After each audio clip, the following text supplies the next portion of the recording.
persamaan yang Q D sama dengan 25 dikurangi 3P kuadrat. Nah, ini turunkan kayak gitu. Nah, 25 di sini kan tidak ada variabelnya. Ini hanya konstanta. Sekali lagi, konstanta itu ketika diturunkan jawabannya kan 0. Maka Mmm. nggak perlu ditulis di sini. Ya, karena 0, nggak usah lah. Kemudian negatif 3P kuadrat, teman-teman turunkan. Nah, ini kan P itu pangkat 2, maka 2 dikali negatif 3. Berarti kan negatif 6. P pangkat 1. Mengapa? Karena kan 2 dikurangi 1. Karena pangkat 1 tidak perlu ditulis. Berarti hanya ditulis negatif 6P. Kayak gitu. Sehingga, nah, elastisitas demand-nya DQD DP dikali P per QD. Nah, ini yang ini ganti. Ini kan turunannya. DQD DP itu kan QD aksen. Maka tinggal ganti negatif Tapi 6P. meja-meja. Nah, kemudian di sini dikali P per yang QD ini ganti dengan soal yang tadi. 25 dikurangi 3P kuadrat. Nah, setelah itu kan tadi ditanyakan, tentukan elastisitas permintaan pada tingkat harga 5 ya. P, semua P tinggal teman-teman ganti. Ya, tinggal teman-teman ganti dengan angka 5. Maka di sini negatif 6 dikali 5, dikali 5 per 25 dikurangi 3 dikali 5 kuadrat. Iya kan? 6 kali 5 30. Kayak gitu kan, 30 dikali 5 ya. Kemudian yang ini 25 dikurangi 3 dikali 5 kuadrat. Maka 5 dikuadratkan terlebih dahulu. Berarti 5 kali 5 25. Memang. Ya kan? 5 kali 5 25. Terus 25 dikalikan 3. Berarti 75. 75 kan? Nah, 25 dikurangi 75 negatif 50. Nah, tadi yang ini kan negatif ya, negatif 30 dikali 5. Berarti kan negatif 150. Negatif 150 dibagi negatif 50. Negatif dibagi negatif itu positif. 150 dibagi 50, 3. Ya. Ini mu D-nya 3, berarti lebih besar daripada 0. Lihat lagi ke sini. Ketika lebih besar daripada 1, maksudnya daripada 1, berarti persamaan tadi itu bersifat elastis. Perubahan harga akan sangat berpengaruh terhadap permintaan, kayak gitu. Ada yang mau tanyakan nggak? Ngerti nggak cara ngitungnya? Bu, boleh nggak kalau misalkan 6P dikalikan P terlebih dahulu? Boleh. Ya, berarti negatif 6P kuadrat per 25 dikurangi 3P kuadrat. Ya, nanti baru dimasukkan, berarti negatif 6 dikali 5 kuadrat dibagi 25 dikurangi 3 dikali 5 kuadrat. Itu sama aja kok ngitungnya. Ya. Nah, ini contoh untuk menentukan elastisitas permintaan. Jadi, langkah pertama dari fungsi yang diketahui, teman-teman turunkan dulu. Cari turunan pertamanya atau Ki aksen D, kayak gitu.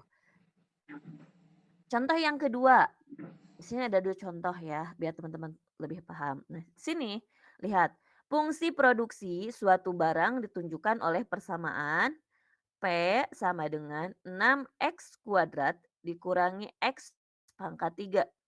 Hitung elastisitas produksi pada tingkat penggunaan faktor produksi sebanyak 3 unit dan 7 unit. Nah, persamaannya kalau tadi kan teman-teman di sini D QD DP. Ini P per QD. Karena apa? Variabelnya di sini variabel QD dan variabel P. Kayak gitu. Ya. Karena variabel QD dan variabel P. Di contoh 2, karena variabelnya di sini P dan X, maka NP adalah DP DX. Fungsi P diturunkan terhadap X kayak gitu. Nah, kemudian yang P ini ganti X per P. Persamaan yang ini.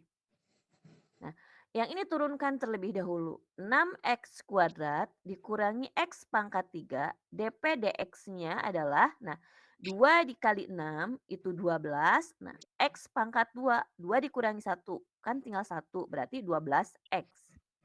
Yang ini negatif X pangkat 3, 3-nya turunkan. Berarti negatif 3 X pangkat 2 karena 3 dikurangi 1. Nah, maka di sini mu P-nya dP dx dikali X per P. Nah, dP dx-nya yang ini nih, ganti ya.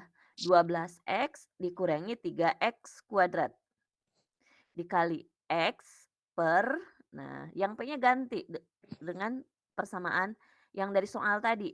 Berarti 6X kuadrat dikurangi X pangkat 3. Mmm. Nah, mau dikalikan terlebih dahulu boleh, misalkan 12X dikali X, berarti 12X kuadrat dikurangi 3X pangkat 3, boleh.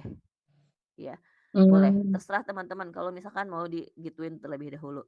Atau mau seperti ini juga boleh, tinggal masukkan nilainya. Nah, yang pertama kan diketahui produksi sebanyak 3 unit. Ketika 3 unit, nah di sini semua X teman-teman ganti dengan angka 3. Maka 12 dikali 3, 36. 3 dikali 3 pangkat 3. 3 pangkat 3 itu 9. 9 dikali 3, 27. Maka 36 dikurangi 27. Yang ini X-nya 3, yang bawah. Nah, 6 dikali 3 kuadrat. 3 kali 3, 9. 9 kali 6, 54. Dikurangi X 3 pangkat 3, 27. Kayak gitu. 36 dikurangi 27 kan 9. Ya kan? 9 dikali 3, 27. 54 dikurangi 27 kan 27. Jadi di sini pada saat, tingkat pengguna faktor produksinya 3 unit, elastisitasnya 1. Kayak gitu, ini elastisitasnya 1. Bagaimana ketika misalkan faktor produksinya itu 7 unit? Tinggal teman-teman ganti semua variabel X dengan angka 7 atau substitusi. Di sini 12 dikali 7, 84. 3 dikali 7 kuadrat, 7 kali 7 kan 49. Mhm. 49 dikali 3, 147. X ini ganti dengan angka 7. Kemudian 6X pangkat 2 berarti 6 dikali 7 kuadrat. 49 dikali 6, 294. Kemudian yang ini 7 pangkat 3, berarti 7 kali 7 kali 7, 343. Nah, 84 dikurangi 147 Min. berarti kan ini negatif 63. Nah, Mmm. negatif 63 dikali 7, negatif 441. Kemudian yang bawahnya 294 dikurangi 343, negatif 49. Maka di sini elastisitasnya adalah 9.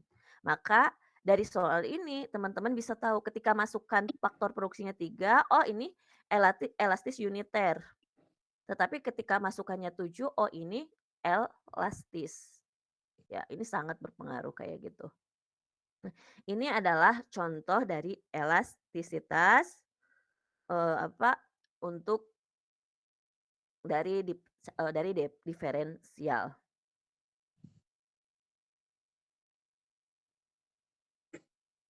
Berikutnya di sini ada biaya marginal. Biaya marginal kemarin sudah sedikit dibahas ya. Biaya marginal itu adalah biaya tambahan yang dikeluarkan untuk menghasilkan satu unit tambahan produk. Fungsi biaya marginal merupakan turunan pertama dari fungsi biaya total. Nah, misalkan di sini biaya totalnya itu C, ya. Maka biaya marginal itu atau marginal cost ya, atau C aksen itu turunan pertama ya, turunan pertama dari, biaya total. Maka di sini MC atau C aksen sama dengan DC deki. Nah, ini adalah turunan ya. Jadi biaya marginal itu turunan dari biaya total ya. Di sini pada umumnya fungsi biaya total yang non-linier berbentuk fungsi kubik. Kurva biaya marginal MC selalu mencapai minimum tepat pada saat kurva biaya total berada pada posisi titik beloknya. Nah, contoh di sini ya. Contoh di sini ini biaya total. C Q pangkat 3 dikurangi 3Q kuadrat ditambah 4Q ditambah 4. Maka biaya marginalnya teman-teman turunkan aja yang ini. DC, DQ. Kenapa DC, DQ? Karena fungsi C diturunkan terhadap Q. Kayak gitu.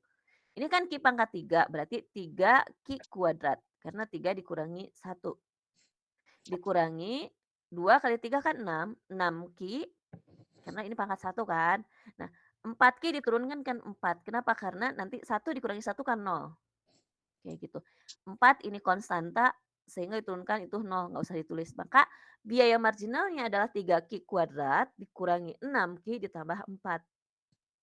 Biaya yang sebenarnya berapa? Tergantung dari masukan Q-nya. Misalkan Q-nya 100, tinggal 3 kali 100 kuadrat dikurangi 6 kali 100 ditambah 4. Kayak gitu. Oh, ini MC-nya atau ini biaya marginalnya kayak gitu. Tapi kalau misalkan dalam bentuk persamaan ini seperti ini. Ya, kalau misalkan kita tidak tahu Iya. masukannya berapa, Q-nya berapa, kayak gitu. Sudah cukup sampai di sini. Ini sangat mudah. Selain biaya marginal, ada juga penerimaan marginal. Nah, penerimaan marginal juga ini dapat dicari dengan cara Ya, aku minum juga ya. menurunkan atau mendiferensialkan penerimaan totalnya, ya. Penerimaan kan R.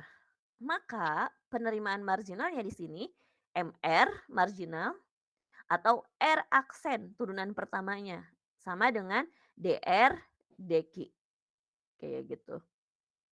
Di sini fungsi penerimaan total nonlinier pada umumnya berbentuk fungsi kuadrat atau parabolik. Fungsi permintaan marginalnya akan berbentuk fungsi linier, ya.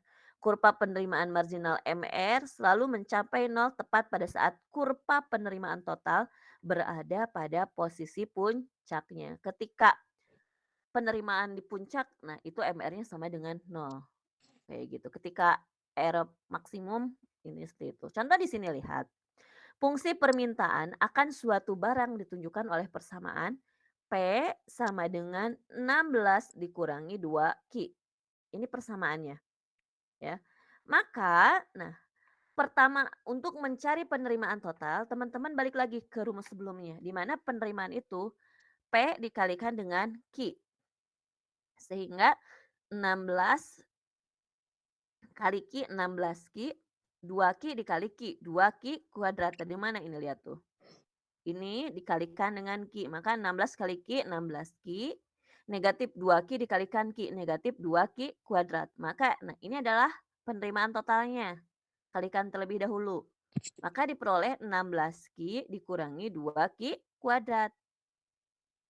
Ya, bagaimana penerimaan marginalnya? Penerimaan marginalnya di sini MR atau R aksen. Nah, 16 dikurangi 4Q, diturunkan kayak gitu, diturunkan.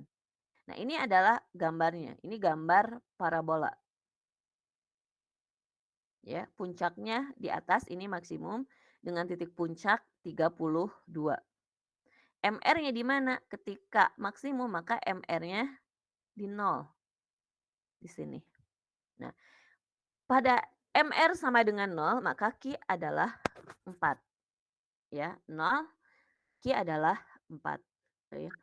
Kemudian di sini aja nih masukin. Ya. Kemudian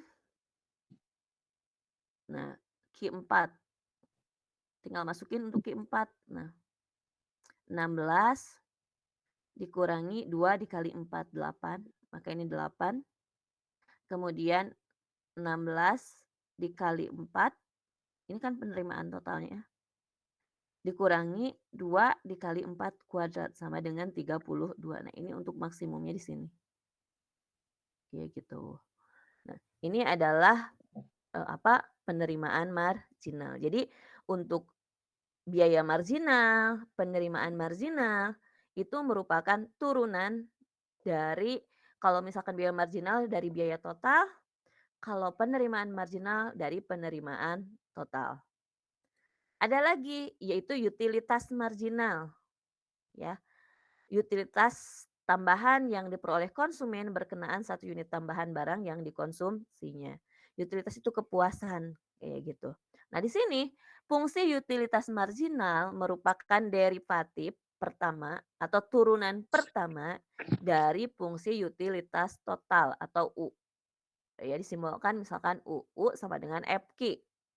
U adalah fungsi dari Q, kayak gitu. Di mana U adalah utilitas total, Q jumlah barang yang dikonsumsi. Maka utilitas marginalnya teman-teman tinggal menurunkan utilitas totalnya atau tinggal mendiferensialkan utilitas totalnya. Maka di sini MU atau U aksen atau turunan pertama dari utilitas sama dengan DU DQ. Nah, di sini juga fungsi utilitas nonlinier pada umumnya berbentuk kuadrat. Fungsi utilitas marginal akan berbentuk fungsi linier. Nah, kurva utilitas marginal MU selalu mencapai nol tepat pada saat kurva utilitas U berada pada posisi puncaknya. Contoh di sini, ini utilitas, ini kepuasan konsumen ya. Misalkan U sama dengan 90 Q dikurangi 5 Q kuadrat. Ini persamaannya seperti ini. Maka marginal utility-nya MU sama dengan atau U aksen 90 Q kan diturunkan menjadi 90. Negatif 5 Q kuadrat menjadi 10 Q. Kenapa? 2 dikali 5, 10 Q. Nah, ini 2 dikurangi 1, berarti 1 kan? Nah, ini adalah MU atau marginal utility. Nah, untuk mencapai U maksimum pada saat MU 0 ya. Pada saat MU 0 ya, maka U akan mencapai maksimum. MU 0, maka di sini kan 90 dikurangi 10 Q. Maka Mmm. Q 90 dibagi 10, maka MU-nya adalah 9, kayak gitu. Kemudian U maksimum ya, berarti kan ini udah ketemu Q-nya, U maksimumnya berarti 90. Nah, yang dimasukin ke sini, 90 dikali 9, ini kali Q-nya, dikurangi 5 dikali 9 dikuadratkan. Ini 90 kali 9, 810. 5 dikali 9 kuadrat kan 9 kali 9, 81. 81 dikali 5, 405. Maka U maksimum 405 ini di sini. Yang ini adalah ini kurva utilitasnya. Nah, U maksimum pada saat Q-nya 9 ini. Berarti di sini. Nah, ini adalah aplikasinya. Berikutnya ada produk marginal. Ini juga sama. Berarti ini turunan juga dari produk total. Kayak gitu. Maka rumusnya MP sama dengan P aksen sama dengan DP DX. Nah, contohnya di sini ada. Produk totalnya misalkan ini, 9x kuadrat dikurangi x pangkat 3. Produk marginalnya atau MP sama dengan P aksen sama dengan 18x. Dari mana? 2 kali 9. 18, X-nya 2 dikurangi 1, 1. Maka 18X dikurangi 3-nya turunkan, 3 kali 1 kan 3. X, 3 dikurangi 1, 2. Maka 18X dikurangi 3X kuadrat. Nah, di sini produk total akan mencapai maksimum pada saat P aksen itu 0 ya. Maka di sini pada saat X sama dengan 6. Mengapa? Masukin aja ke persamaan ini. 0 sama dengan 18x dikurangi 3x kuadrat. X keluarin kan salah satu x. Maka 18 dikurangi 3x. Nah, maka x 18 dibagi 3 itu 6. P maksimumnya pada titik berapa? Koordinat berapa? Ya tinggal masukin 6 ini ke persamaan yang atas ini. Maka 9 dikali 6 kuadrat, ya kan? 6 kali 6 36, 36 dikali 9 ya. Berarti 324. Ya, 324 dikurangi, nah yang ini kan X pangkat 3 berarti 6 kali 6 kali 6,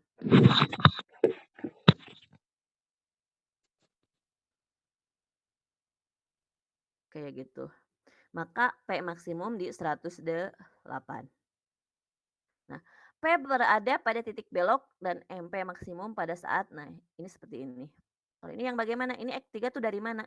Yang ini turunkan lagi, yang ini turunkan lagi, kayak gitu. Nah, ini adalah contoh produk total. Paling akhir,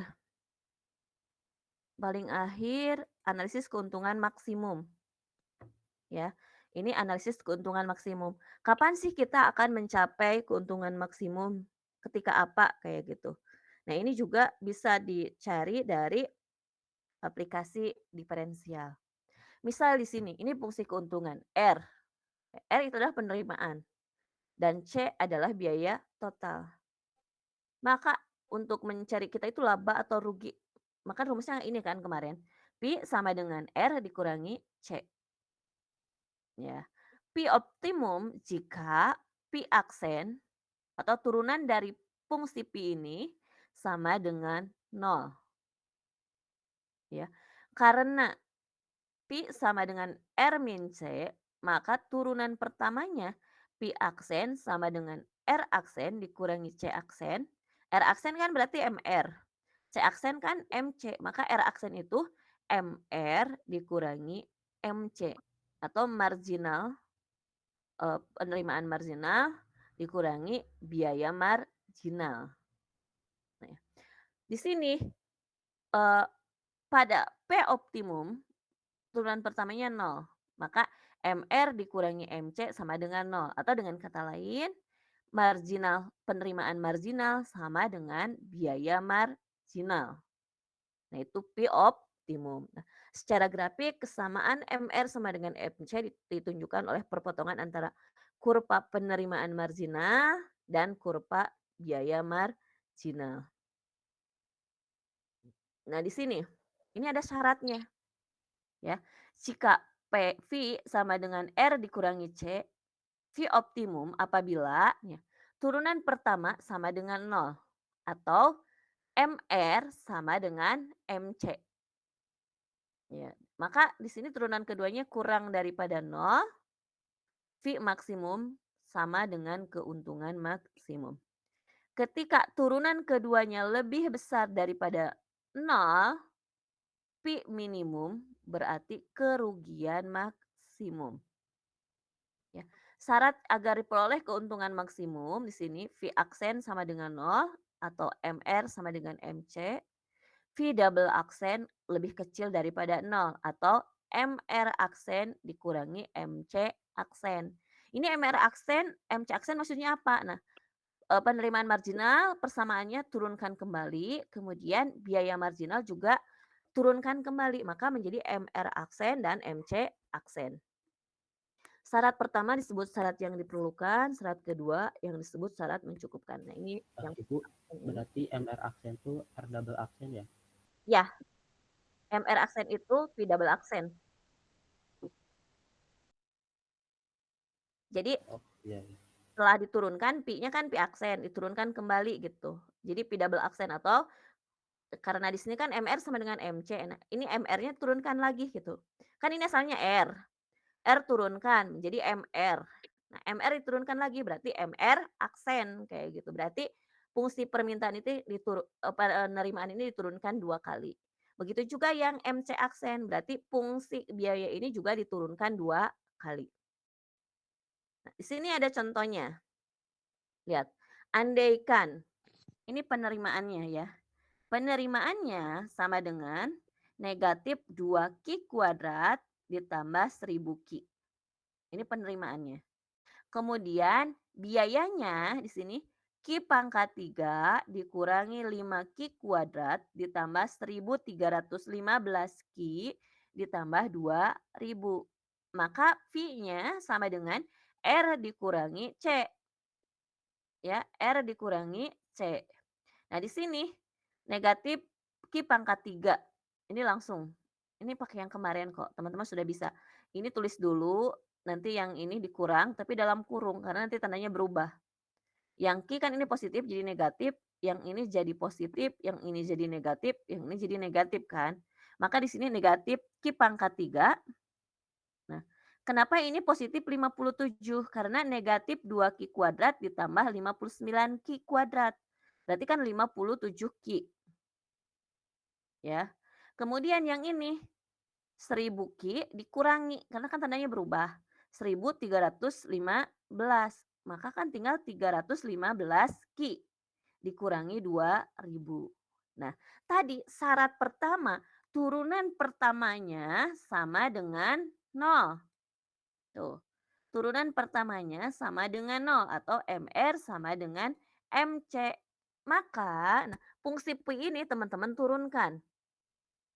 Berarti negatif 3 Ki kuadrat karena 3 dikurangi 1, 2 kan.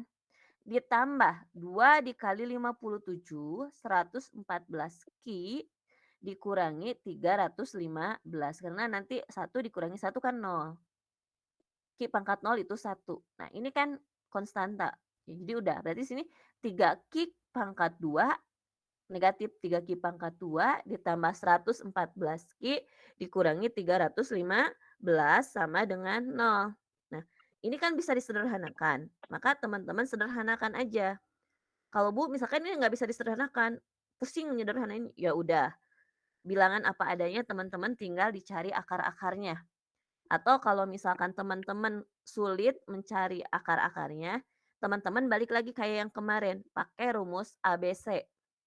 Yang mana? Yang negatif B plus minus, ya kan? B kuadrat, akar dari B kuadrat dikurangi 4AC per 2A. Boleh pakai rumus yang itu. Nanti dapat diketahui Q1 dan Q2-nya. Nah, kebetulan ini semuanya bisa dibagi 3 kayak gitu. Ini semuanya bisa dibagi 3. Maka yang tersisa tinggal negatif Q kuadrat, ya kan? Kemudian 114 dibagi 3, 38 Ki dikurangi 315 dibagi 3. 105 sama dengan 0.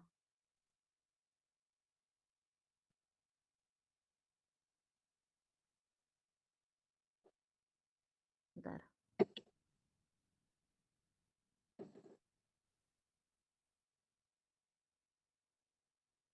Nah, sama dengan 0. Maka teman-teman tinggal cari akar-akarnya. Ya. Akar-akarnya di sini min Ki ditambah 3 dikali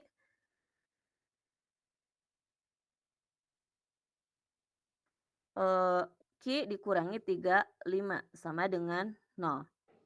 Ya. Maka diperoleh Q1 sama dengan 3 dan Q2 sama dengan 35. Ya. Nah, seperti ini. Nah, di sini ketika misalkan kemudian syarat keduanya apa? Turunan keduanya. Tuh, turunan keduanya. Turunan keduanya ini syarat pertama kan pi aksen sama dengan 0. Syarat keduanya pi double aksen sama dengan 0, lebih kecil daripada 0. Nah, di sini lihat. Yang persamaan ini tadi nih. Ini kan turunan ini. 3 Ki kuadrat negatif 3 Ki kuadrat ditambah 114 Ki dikurangi 315. Ini turunkan kembali, maka 3 dikali 2 negatif 6 Ki ditambah 114. Tinggal masukkan aja yang 3 dan 35. Ya. 3 dimasukkan ke V double aksen, diperoleh 96. Lebih besar daripada 0. Nah, yang tadi yang kedua Q-nya kan 35, masukkan lagi. Ternyata diperoleh negatif 96. Ini lebih kecil daripada 0, ya. Maka, nah, tadi kan syaratnya untuk mendapatkan penghasilan maksimum, nih, ya kan? Untuk mendapatkan keuntungan maksimum, turunan keduanya kan harus lebih kecil daripada 0. Maka teman-teman ambil berarti yang ini, Q35. Ya, Karena ini negatif oke. 96 kan, ini lebih kecil daripada 0. Maka di sini P double aksen lebih kecil daripada 0 untuk Q35. Maka tingkat produksi yang menghasilkan keuntungan maksimum adalah di Q 35 unit. Adapun besar keuntungan maksimumnya di sini teman-teman masukkan kembali ke persamaan tadi. Ke persamaan yang mana? Ke persamaan yang ini nih. Nah, ke persamaan Pi sama dengan R dikurangi C sama dengan negatif Q pangkat 3 ditambah 57 Q kuadrat dikurangi 315 Q dikurangi 2000. Maka masukkan nilai Q 35. Ya, seperti ini. Negatif 35 pangkat 3 ditambah 57 dikali 35 kuadrat dikurangi 315 dikali 35 dikurangi 2000. Maka keuntungan maksimumnya adalah 13.925. Ya. Jadi syarat pertama turunan pertamanya 0, nanti diketahui Q1 Q2-nya. Syarat keduanya ya, nanti cari kalau misalkan mau keuntungan maksimum berarti yang lebih kecil dari 0. Ya, ini syaratnya.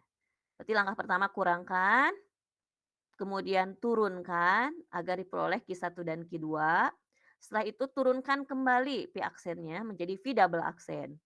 Setelah itu Q1 Q2-nya masukin ke persamaan V2. Ya, ketika ini masih ada variabel Q-nya gitu ya, masih ada variabel Q-nya masukkan. Nanti mana yang lebih besar, mana yang lebih kecil. Kalau misalkan ambil yang 9 Q3 berarti itu kerugian maksimum. Kayak gitu. Ada yang tanyakan dulu nggak? Lumayan ya?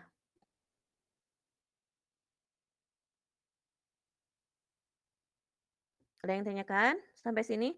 Ini aplikasi yang minggu kemarin ya.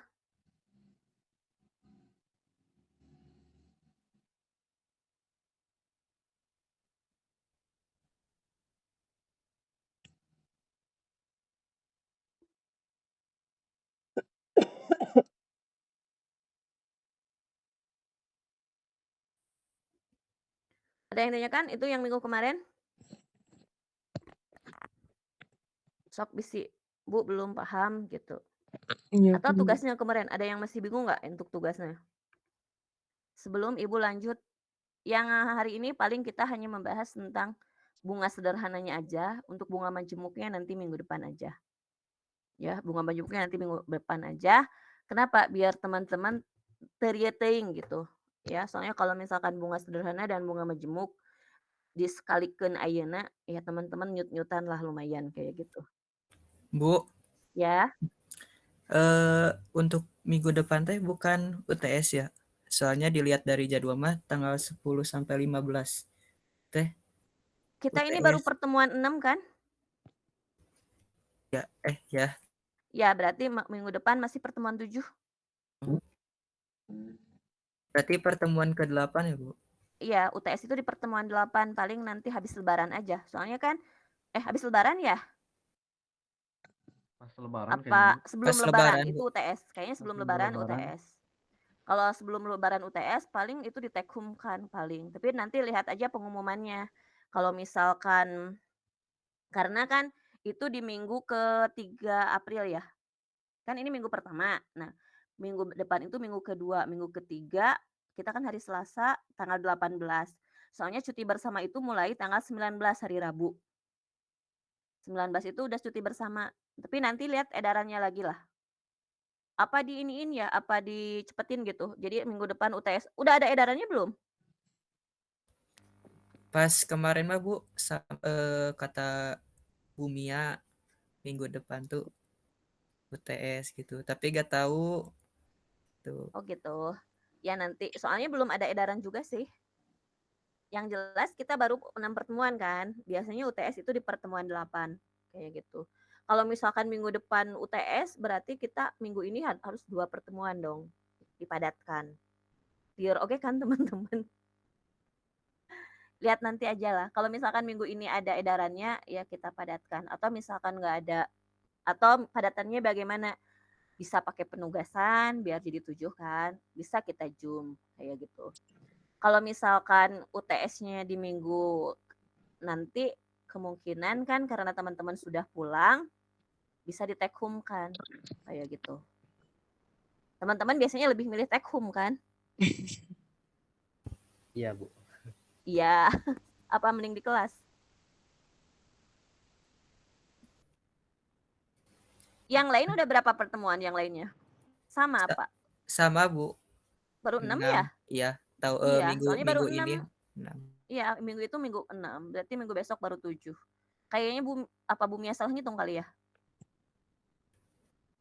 Tahu tah?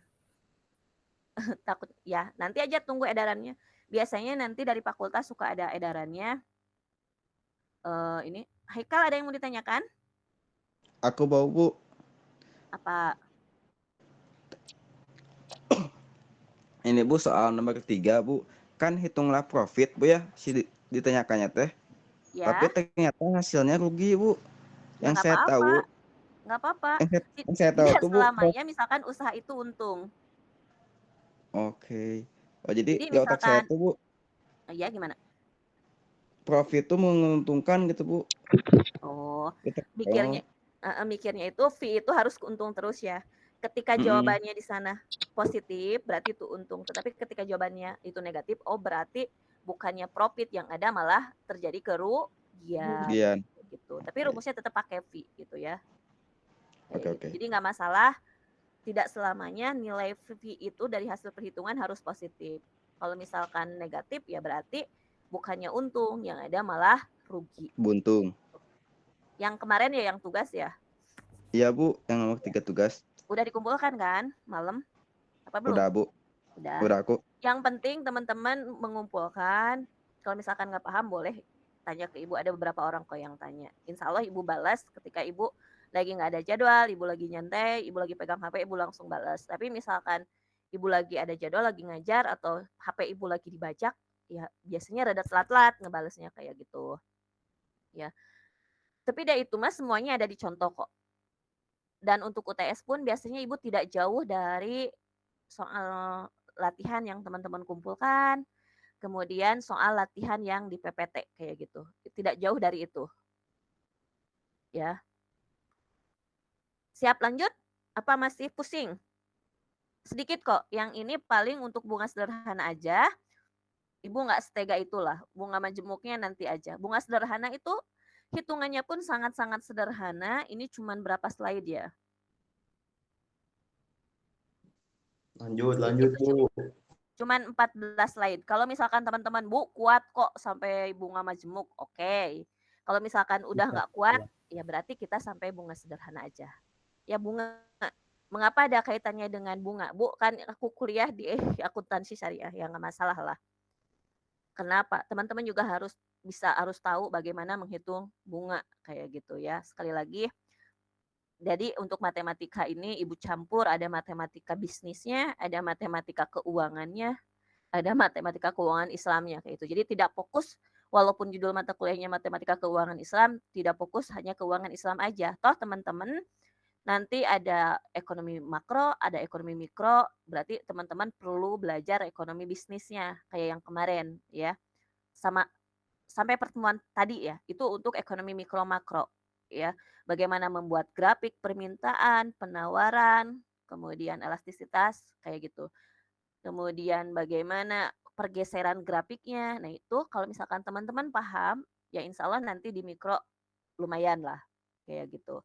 Kemudian untuk matematika keuangannya Ibu masukkan juga karena teman-teman kan ada mata kuliah lainnya yang tidak Islam juga kan. Tidak semuanya Islam. Toh juga nanti teman-teman juga eh, tidak menjamin kerja di apa di syariah lah. Ya bisa jadi bank konvensional. Maka Ibu sedikit membahas tentang bunga sederhana dan bunga majemuk. Mengapa membahas bunga sederhana dan bunga majemuk? Dalam kehidupan sehari-hari ya manusia kita lah, kita itu tidak lepas dari uang. Ya kan? Kita tidak lepas dari uang.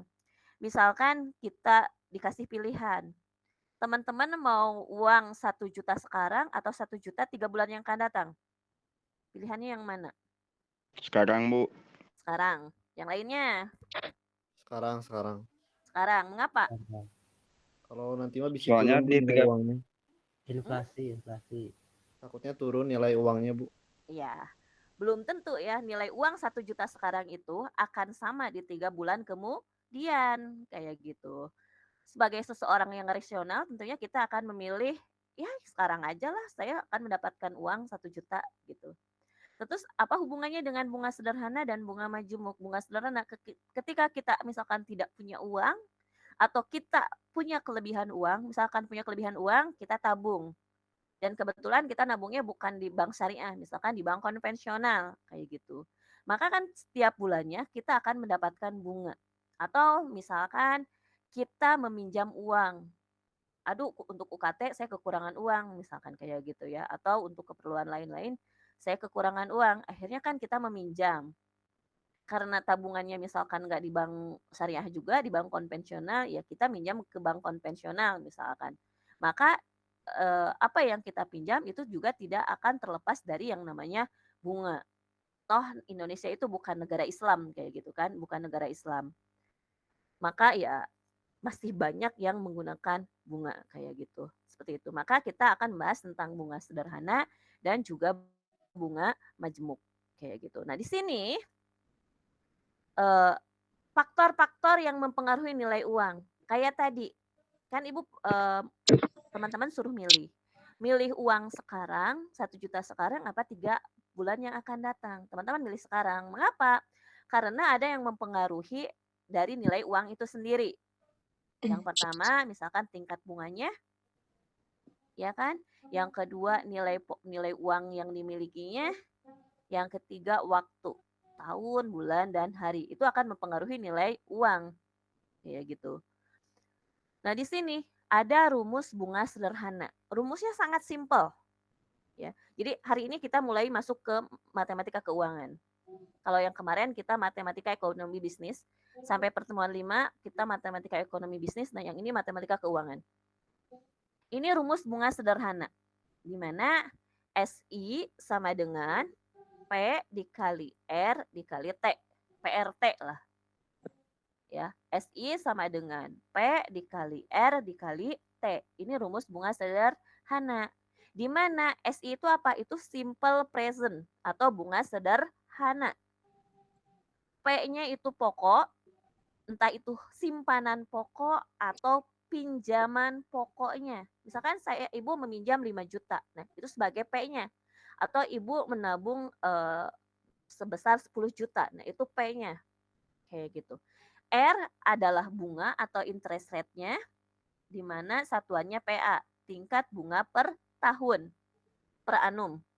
Ya, P per annum. Nah, di mana yang T-nya, T di sini adalah time. Kalau misalkan Bu itu beda T-nya boleh Ibu kecilin. T adalah time, waktu dalam tahun. Ya, jadi ingat, SI sama dengan P dikali R dikali T. Jadi teman-teman akan cepat lah kalau materi gini, karena sangat mudah. Di sini, karena satuan T tahun, jika waktu T dinyatakan dalam bulan, kita dapat menggunakan persamaan, T-nya berarti jumlah bulan dibagi 12. Kayak gitu. Karena kan T-nya tadi dalam tahun. Jadi jumlah bulan dibagi 12. Misalkan 4 bulan, berarti 4 per 12, 1/3. Itu T-nya. Atau misalkan 6 bulan, berarti 0,5. Itu untuk T-nya. Kayak gitu. Karena harus dalam tahun. Ya. Kemudian, nah di sini untuk ya sementara itu jika T dinyatakan dalam hari, ini kan dalam bulan tadi. Ini dalam hari bulan. Ingat, kalau bulan berarti jumlah bulan dibagi 12. Bagaimana kalau misalkan T-nya dalam hari? Nah, maka ada 3 metode untuk mencari T. Yang pertama itu bunga tepat. Maka jumlah hari dibagi 365. Misalkan bulan Januari dan Februari. Berapa hari berarti jumlahnya? Anggap saja Februarinya 28, bukan 29. 29 kan kabisat 29 hari. Misalkan 28, Januari 31, maka 59. Ya, 2 bulan itu 59. Maka nanti 59 dibagi 365. Nah, itu untuk bunga tepat. Yang kedua, ada yang disebut bunga biasa. Nah, di sini T-nya perbedaannya hanya di penyebutnya. Ya, di penyebutnya lihat, atau yang atasnya juga sama di sini. T sama dengan 30/360. Atau dapat dihitung dengan rumus. Nah, 360 dikali Y dikurangi Y2, Y2 dikurangi Y1, ditambah 30 dikali M2 dikurangi M1, ditambah D2 dikurangi D1. Di mana Y-nya ini tahun, M-nya bulan, D-nya hari. Misalnya bagaimana? Ibu meminjam uang tanggal 1 Januari 2023. Ya kan? Masa pelunasannya Februari, mau tanggal berapa? Misalkan tanggal 28 Februari 2023. Maka Y1 Y2-nya sama. Y2-nya 2023, Y1-nya 2023 karena awal dan akhir sama-sama di tahun yang sama. Jadi jangan mikir ini Y2 Y1-nya gimana atuh, kan ini di tahun yang sama. Ya tinggal masukin aja. Berarti Y2 dikurangi Y1-nya, kalau tadi 2023 ya 2023 dikurangi 2023. Nah, ditambah M30, kan ini M2 dikurangi M1. Tadi bulan Januari dan bulan Februari. Maka M2-nya Februari itu 2, kemudian M1-nya adalah Januari. Berarti 2 dikurangi 1. Ya gitu. Kemudian harinya. Ya. D2-nya tadi kan harus dilunasi tanggal 28, misalkan 28 Februari. Maka D2-nya 28 Februari, D1-nya Ibu minjamnya tadi tanggal berapa? 1 Januari. Maka 28 dikurangi 1, berarti 27. Nah, itu caranya untuk menghitung bunga biasa. Nah, jadi rumusnya 360 dikali Y2 dikurangi Y1 ditambah 30 dikali M2 dikurangi M1 ditambah D2 dikurangi D1. Ada juga rumus yang ketiga, bunga Banker Rule. Itu dengan rumus, nah ini yang beda. Ini hampir sama dengan bunga tepat, yang berbeda hanya di penyebutnya. Kalau bunga tepat, penyebutnya adalah 365 hari. Nah, untuk yang bunga Bankers, ini penyebutnya adalah 360 hari. Jadi jumlah hari dibagi 360. Tentunya nanti ada perbedaan. Baik itu bunga tepat, bunga biasa, atau bunga banker. Ya, perbedaannya seperti apa? Lebih menguntungkan yang mana? Kira-kira Bu, lebih baik kalau misalkan minjem uang pakai bunga tepat, bunga biasa, atau bunga bankers kayak gitu. Ya, tapi kan kadang kita tidak bisa milih juga ya kalau ke bank. Paling cuman milihnya Bu atau Pak bunganya flat. Kalau flat tiap bulan sama, kan ada yang anuitas, ada yang flat. Kalau anuitas itu kalau misalkan kita minjam awal-awal bulan itu yang kita setorin bunganya.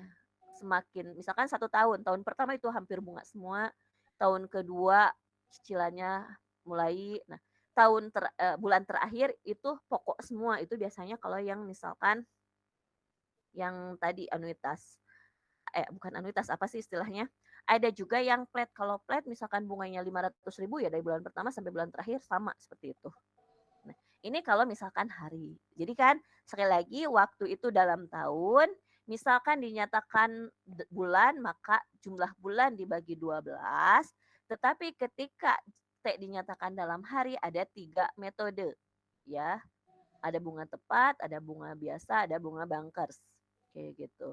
Bunga biasa, bunga tepat, dan bunga bankers ini perbedaannya hanya di penyebutnya. Kalau bunga biasa tinggal teman-teman pakai rumus ini aja. Ya, kalau misalkan harinya berapa, tanggal berapa, awalnya berapa. Nah, di sini ada contohnya, lihat. Hitung bunga tepat, bunga bankers rule, dan bunga biasa dari sebuah pinjaman sebesar 20 juta. Sejak tanggal 1 Januari sampai dengan 31 Maret 2017 dengan bunga 8%.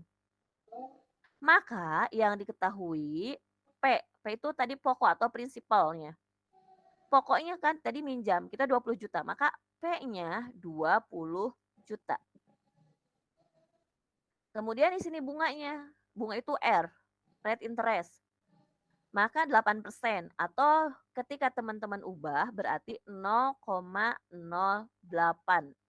Karena 8 dibagi 100, ini bunganya.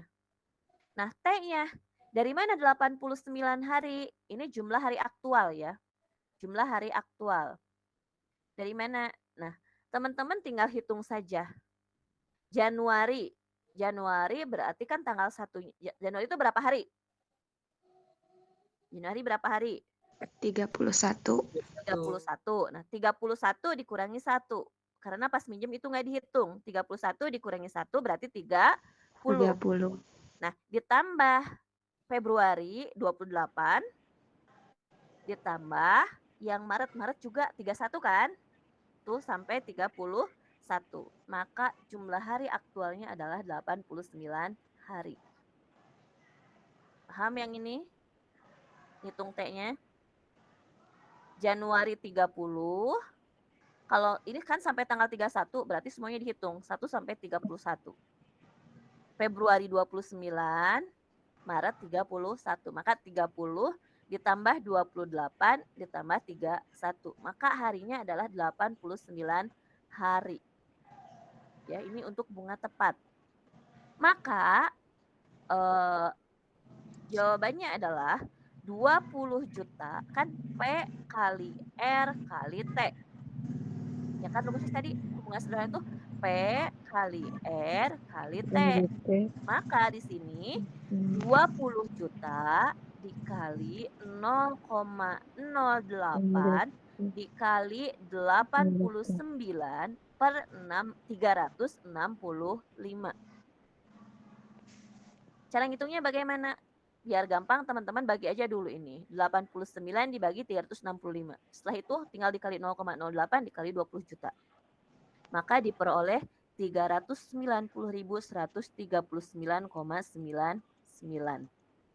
Itu adalah bunganya. Ya, itu bunganya selama berapa? Selama 89 hari. Ada yang masih bingung sampai sini?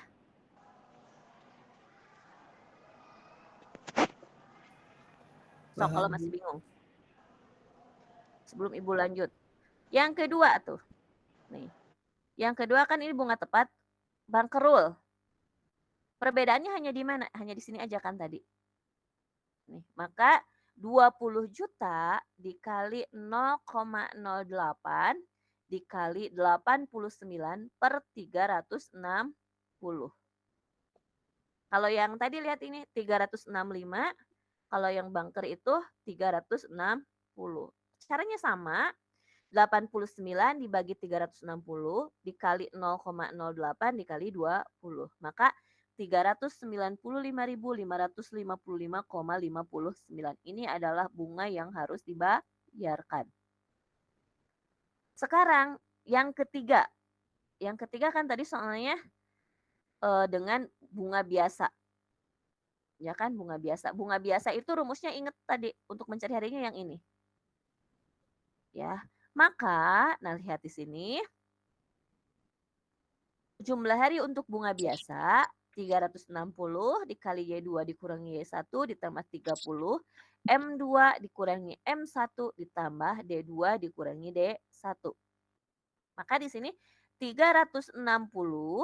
Nah, karena tadi Januari sampai Maret kan di tahun yang sama 2017, maka Y2-nya 2017, Y1-nya 2017. 2017 dikurangi 2017 0 kali 360 ya 0. Kemudian 30 dikali M2 dikurangi M1. Dari Januari ke Maret. Maret kan 3, maka 3 dikurangi 1. 2 kan? 2 dikali 30 itu 60. Nah, kemudian yang terakhir D2 dikurangi D1. D2-nya tadi 31 Maret. Ya, D1-nya minjem 1 Januari, maka 31 dikurangi 1 kan 30. Jadi 60 ditambah 30. Karena kan ini 0. 0 ditambah 60 ditambah 30. Maka harinya adalah 90.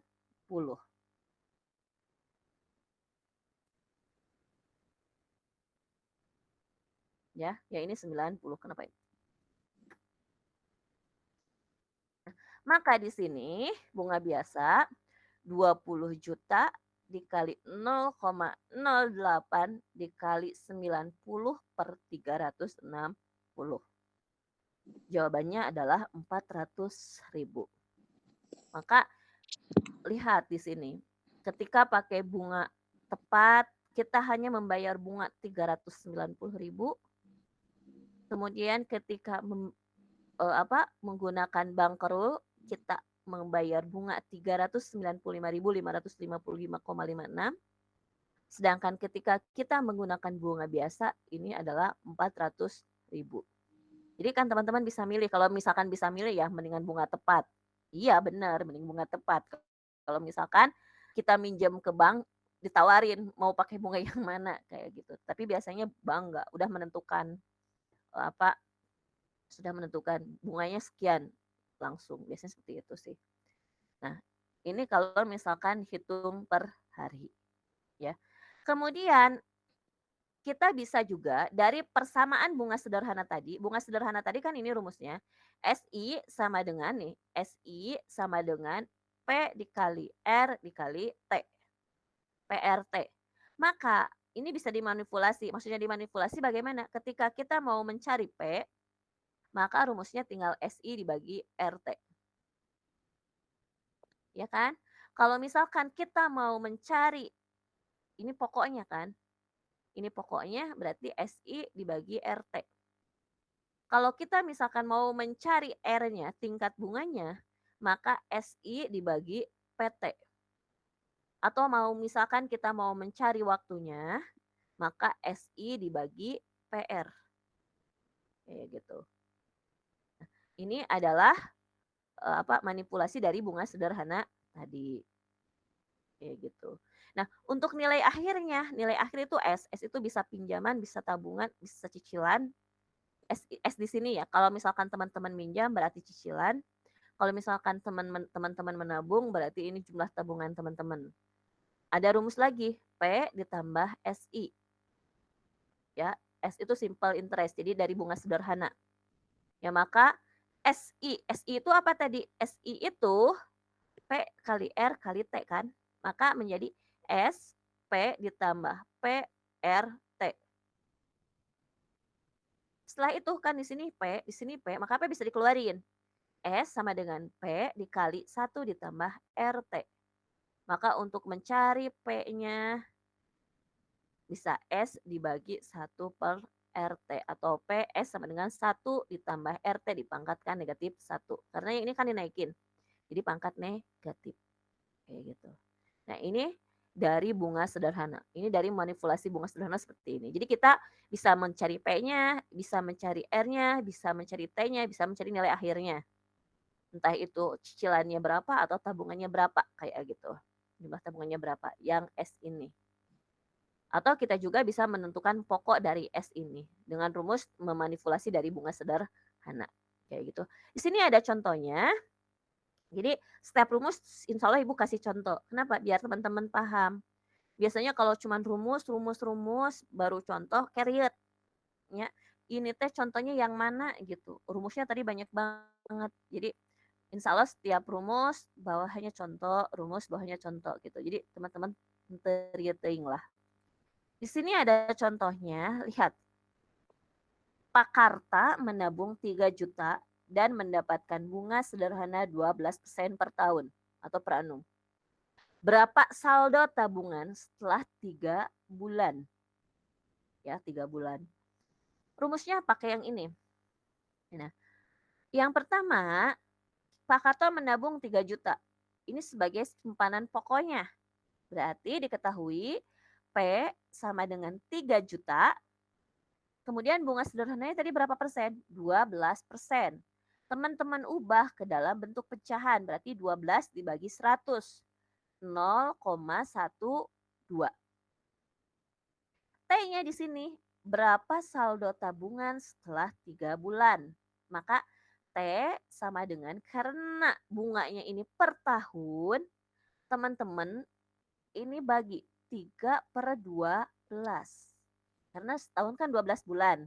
Tadi ingat kan kalau misalkan per bulan, bulan dibagi jumlah bulan dibagi 12. Maka di sini 3 dibagi 12. 1/4 kan atau 0,25. Maka untuk menentukan saldo tabungannya pakai rumus yang tadi ini, yang S nilai akhir kata Ibu tadi. S sama dengan P dikali 1 ditambah RT.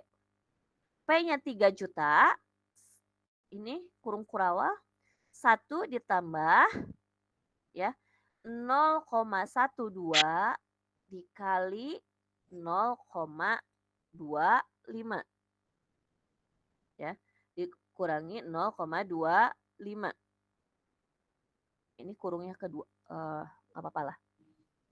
Langkah pertama yang harus teman-teman selesaikan bagaimana? Nah, selesaikan dulu yang dalam kurung ini. Ya. 0,12 dikali 0,25. Ya. Baru ditambah 1. Setelah itu baru dikalikan 3 juta. Sekali lagi, selesaikan yang perkalian di dalam kurung. Kan ini ada kurungnya, berarti selesaikan dulu dalam kurung. Baru ditambah 1, baru dikali 3 juta. Coba aja teman-teman hitung. 0,12 dikali 0,25. Ya. 0,12 dikali 0,25. 0,03. Ya. 0,03 ditambah 1 berarti 1,03 dikali 3 juta. Berarti kan 3.090.000. Ini adalah saldo tabungan setelah 3 bulan. Berarti per bulan berapa bunganya? 30.000. 30.000. Kenapa? Karena 90 dibagi 3, ya kan? Ini kan 3 bulan. Berarti 30.000 sebulan kayak gitu. Lagi, contoh lagi. Paham yang barusan? Nah, kalau ini meminjam, sama juga meminjam. Aisyah meminjam 10 juta selama 146 hari dengan tingkat bunga sederhana 15%. Berapa jumlah yang harus dia kembalikan, yang harus dia bayar? Ya. Maka di sini pokoknya dia 10 juta. P-nya. Bunganya 15%, maka R-nya adalah 15/100. Dibuat buat desimal 0,15. T-nya 146 hari. Ya. Teman-teman mau pakai bunga apa? Ini Ibu biasanya ini Ibu langsung menggunakan bunga tepat. Kenapa bunga tepat? Karena lihat di bawahnya dibagi 365, ya kan? Maka di sini S sama dengan P dikali 1 ditambah RT. P-nya 10 juta dikali 1 ditambah, nah ini 0,15 dikali 146 dibagi 365. Cara ngitungnya boleh 146 dibagi 365 hasilnya dikali 0,15. Boleh juga 0,15 dikali 146 baru hasilnya dibagi 365. Boleh seperti itu. Ya karena kali dan bagi sama kuat. Boleh dikali dulu baru dibagi, boleh dibagi dulu baru dikali. Ya, setelah itu ditambah 1 dikali 10 juta. Maka jawabannya adalah 10.600.000. Ya. Ternyata dalam waktu 146 hari ya, bunga yang harus dibayarkannya sebesar 600.000, ya kan? Karena kan tadi minjamnya 10 juta. Ya kan? Minjamnya 10 juta tambah bunganya 600 berarti 10.600.000 kayak gitu. Lumayan gede kan? Emang gede di sini juga 15%. Nah, kemudian metode menghitung hari ya. Perhitungan manual dengan menghitung jumlah hari per bulan kemudian menjumlahkan seluruhnya. ada perhitungan nomor urut hari menggunakan tabel urut hari selama setahun, ya. Contoh misalkan 1 Maret nomor urut hari ke-61 kayak gitu 1 Maret. Jadi tanggal hiji 2 pakai nomor urut lah. Untuk nomor urut itu di buku ada, di buku matematika keuangan ada. Ya, cuman kalau Ibu lihat, Ibu nggak fotoin deh, harusnya difoto ya. Nantilah Ibu fotokan seperti apa yang urut kayak gitu. Nah, ada juga ini yang menggunakan cara manual. Ini kalau cara manual seperti ini. Misalkan menghitung tadilah jumlah hari tanggal 11 Juni sampai 3 November. Juni itu berapa hari? 30 hari kan? 30 dikurangi 11 berarti 19 hari. Juli 31, Agustus 31, September 30, Oktober 31, November 3 hari. Tinggal jumlah. Ini secara manual. Kayak gini, gampang kan? Ini sangat-sangat mudah lah. Seperti ini. Ini cara manual. Contoh, misalkan hitung hari tanggal 11 Juni dan 11 Juni dan sampai ini harusnya sampai ya, sampai 3 November. Sama. Kalau ini perhitungan menurut penomoran angka. 3 November menurut urut bernomor urut 308 hari. Di Januari diurutkan atau Januari, Februari berarti kan 31. 1 Februari itu 32. Kayak gitu. Ini diurutkan. 3 November itu ternyata urutan ke 308. Maka di sini 308 dikali 307 ditambah 1. Ya. Tahun 2016 tahun kabisat sehingga harus ditambah 1. Ya kan 2016 kan 2000 tanggal Februarinya 29 hari kayak gitu. Maka di sini harus ditambah 1. Ada nggak teman-teman yang lahir tanggal 29 Februari? Nggak ada ya? Yang ada Ibu. Ibu tanggal 29 Februari.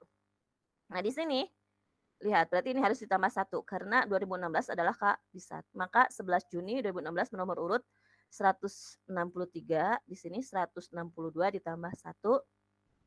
Totalnya adalah 308 dikurangi 163. 308 itu 307 ditambah 1 gitu. 163 itu 162 ditambah 1. Maka di sini 145 hari.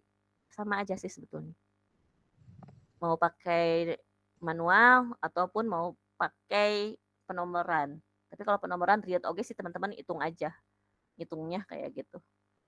Nah, selanjutnya pembayaran dengan angsuran. Ya, pembayaran dengan angsuran. Nah, di sini pembayaran secara angsuran atau cicilan sering ditawarkan oleh pemberi kredit atau pedagang atau lembaga keuangan untuk membantu pelanggan yang tidak memiliki uang yang cukup untuk membayar barang yang dibelinya. Pada praktiknya, pembayaran tersebut dikenal dengan istilah cicilan atau angsuran. Tingkat bunga yang digunakan untuk menghitung besar angsuran adalah tingkat bunga flat. Bunga flat itu tetap kayak gitu. Nah, di sini contoh misal seorang pedagang, ini rumusnya pakai yang tadi kan ya. Soalnya kita di sini masih membahas bunga sederhana ya. Bunga sederhana. Seorang pedagang menjual televisi seharga 10 juta kepada Tuan A sebagai tanda jadi Tuan A membayar uang muka sebesar 2 juta. Dan berjanji akan mengangsur sisanya dalam 5 kali. Angsuran yang sama besar setiap akhir bulan dengan bunga sederhana 10% per tahun. Hitung besarnya angsuran tersebut. Ya. Tadi kan harga TV-nya 10 juta. Ya kan? Kemudian si Tuan A tadi memberi uang muka 2 juta. Otomatis berarti hutangnya tinggal 8 juta kayak gitu. Maka P-nya 8 juta bukan 10 juta karena sudah diangsur 2 juta kayak gitu ya. Kemudian R-nya di sini berapa persen? 10%. Maka R sama dengan 10%, dibuat desimal berarti 0,1. T-nya 5/12. Kenapa? 5 kali kan? Atau 5 bulan maksudnya akan dicicil 5 kali yang angsuran yang besarnya setiap akhir bulan. Berarti 5/12. Maka rumusnya seperti ini. Ya. S sama dengan P dikali 1 ditambah RT. Ya. Kemudian 8 juta dikali 1 ditambah 0,1 dikali 5/12.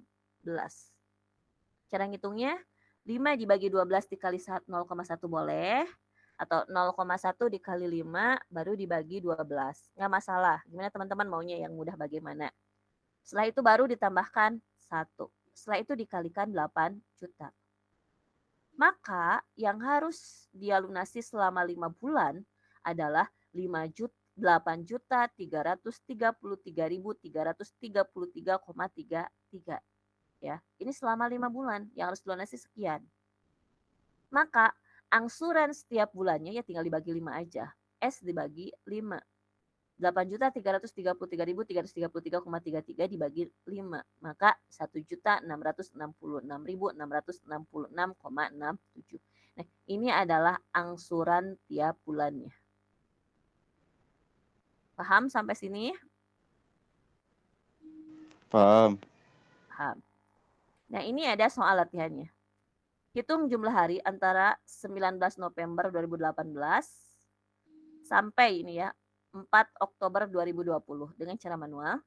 Yang kedua, hitung bunga tepat dan bunga berdasarkan Bank Rule dari pinjaman 1,4 juta selama 90 hari dan tingkat bunga sederhana 7% per annum. Yang ketiga, Tuan B membeli lemari es seharga 14.500.000, membayar uang muka sebesar 2,5 juta dan sisanya dicicil selama 5 kali dengan tingkat bunga 12%. Hitung besarnya angsuran. Ya, ini angsuran per bulannya berapa kayak gitu. Ini yang bunga sederhana. Mau dilanjut atau sudah? Ini masih ada bunga majemuk, tinggal sedikit lagi sebetulnya. Masih kuat atau enggak? Enggak, saya pribadi enggak kuat, Bu. Saya pribadi udah kuat. Yang lain? Iya Bu, sama. Enggak kuat, Bu. Ya. Kalau misalkan sudah nggak kuat, jadi materi hari ini cukup sampai sini. Kalau Ibu nggak akan memaksakan teman-teman harus selesai semua. Kenapa? Karena walaupun dipaksakan, misalkan teman-teman sudah makan kenyang, terus dipaksakan biar tambah kenyang, sahur misalkan lah. Biar tambah kenyang, terus ya dijejal-jejal, ditambah makan lagi. Yang ada bukannya tambah kenyang, yang ada muntah. Malah di perut nggak tersisa. Begitu juga ketika pelajaran terlalu dijejal-jejal, terlalu banyak, yang ada yang sudah ada di otak juga keluar kayak gitu. Jadi hari ini kita sampai dengan bunga sederhana. Toh minggu depan materinya sangat mudah ya. Jadi insya Allah untuk bunga majemuk dan pertemuan minggu depan itu akan selesai satu pertemuan. Karena minggu depan Ibu nggak akan terlalu susah materinya. Biasa sebelum UTS Ibu biasanya tidak akan memberi materi yang susah biar teman-teman belajar. Nah, jadi yang ini teman-teman silahkan kerjakan latihannya, kerjakan latihannya, tetapi tidak dikumpulkan untuk yang ini. Ya, karena minggu kemarin kan teman-teman sudah mengumpulkan, minggu ini tidak dikumpulkan, tetapi ini kerjakan. Teman-teman paham nggak materi yang hari ini dibahas? Untuk mengukur ya. Jadi ini cara menghitung harinya secara manual, kemudian ini menghitung bunga, baik bunga tepat, ya kan? Kemudian bunga berdasarkan apa tadi bunga biasa dan lain-lain, kemudian yang ini angsurannya. Ini 3 soal ini melingkupi materi yang hari ini, bunga sederhana kayak gitu. Ya. Jadi silahkan kerjakan walaupun tidak dikumpulkan. Tapi teman-teman jangan mikir gini, ya nggak dikumpulkan ini nggak